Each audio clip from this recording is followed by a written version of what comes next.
ایک پہاڑی قصبے میں جہاں بادل زور سے گرجتے تھے اور بجلی چھتوں پر چمکتی تھی، ایک بہادر لڑکا رہتا تھا، احمد، یا کم از کم وہ پہلے بہادر تھا۔ ایک طوفانی شام جب وہ پہاڑی پر اپنی سرخ پتنگ اڑا رہا تھا، اچانک آسمان چمکا۔ ایک تیز روشنی آسمان کو چیرتی ہوئی گزری اور دھماکے جیسی آواز گونجی۔ احمد کی پتنگ کا دھاگا ٹوٹ گیا اور وہ بادلوں میں گم ہو گئی۔ اس دن کے بعد جب بھی بادل گرجتے، احمد کا دل زور سے دھڑکتا۔ وہ باہر جانا چھوڑ گیا۔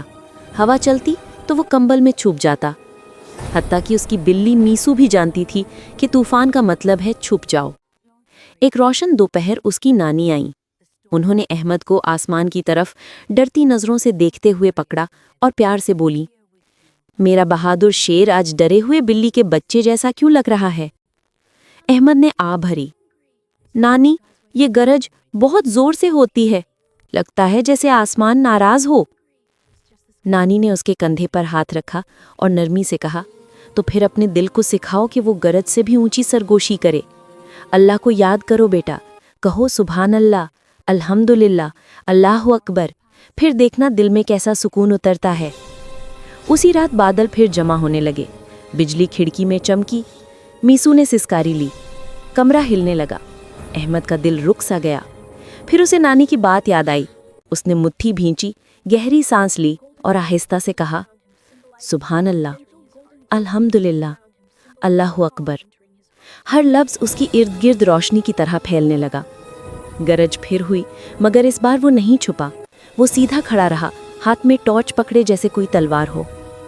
اچانک کھڑکی زور سے کھلی، بارش اندر چھینٹوں کی طرح گری اور باہر درخت کی شاخ پر اس کی سرخ پتنگ پھنسی ہوئی تھی اور بجلی کی روشنی میں چمکتی ہوئی۔ احمد نے حیرت سے کہا، یہ تو میری پتنگ ہے۔ وہ بنا سوچے باہر بھاگا۔ ہوا چیخی، بارش نے اسے بھگا دیا، مگر احمد مسلسل ذکر کرتا رہا، سبحان اللہ، سبحان اللہ۔ زمین پھسل رہی تھی مگر اس کے قدم مضبوط ہوتے گئے۔ وہ درخت تک پہنچا، ایک اور بجلی چمکی اور اسی لمحے طوفان جیسے تھم سا گیا۔ بادل آہستہ آہستہ ہٹنے لگے، گرج پہاڑوں کے پیچھے مدھم ہوتی گئی۔ احمد نے پتنگ پکڑی اور آسمان کی طرف دیکھا۔ دل میں ایک عجیب سا سکون تھا۔ اس نے وہ آیت دہرائی جو نانی نے سکھائی تھی، یقیناً اللہ کے ذکر سے دلوں کو سکون ملتا ہے۔ گھر واپس آیا تو نانی نے اسے گلے لگا لیا۔ تو میرا بہادر شیر پھر سے گرجنے لگا؟ احمد مسکرایا، نہیں نانی، میں نے گرج نہیں کی، میں نے ذکر کی سرگوشی کی، اور وہ ہر طوفان سے زیادہ طاقتور ہے۔ اس کہانی سے ہمیں یہ سبق ملتا ہے کہ اللہ کا ذکر دل کو مضبوط بناتا ہے۔